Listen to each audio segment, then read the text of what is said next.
बिस्मिल्लाहिर्रहमानिर्रहीम। मुअज़्ज़ज़ सामीन गिरामी क़दर, आज आपके सामने एक निहायत अहम वजीफ़ा लेके हाज़िर हुए हैं।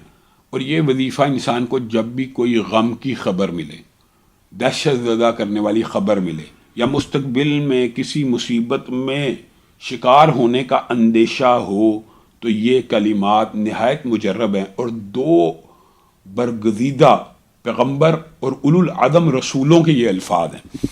और वो अल्फाज ये हस्बुनल्लाहु व निअमल वकील। और अगर आपने अपने अकेले के लिए भी पढ़ना है तो हस्बी अल्लाहु व निअमल वकील, ये बिल्कुल दोनों तरह पढ़ना साबित है। और कुरान पाक के अंदर रसूलुल्लाह सल्लल्लाहु अलैहि वसल्लम की ये दुआ है कि जब लोग जमा हो गए तो उन्होंने कहा हस्बुनल्लाहु व निअमल वकील।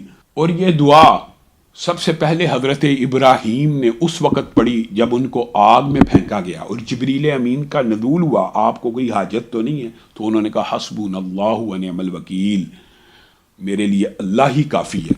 और रसूलुल्लाह सल्लल्लाहु अलैहि वसल्लम का भी जिक्र कुरान पाक में मौजूद है कि इन्नन्नास क़द जमऊ लकुम फ़ख़शौहुम फ़ज़ादहुम ईमाना वक़ालू हस्बुनल्लाहु व निअमल वकील। रसूलुल्लाह सल्लल्लाहु अलैहि वसल्लम और आपके सहाबा ने ये दुआ किस वक़्त पढ़ी?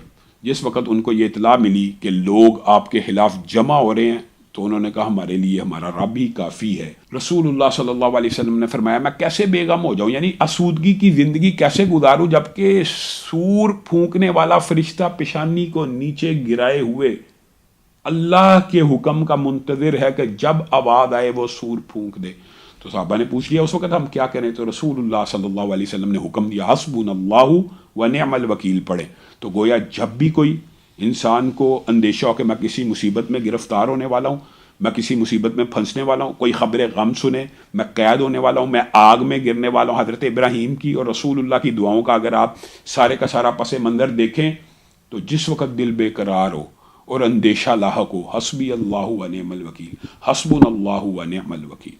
अल्लामा हिशाम इलाही ज़हीर ऑफिशियल चैनल को सब्सक्राइब कर लें।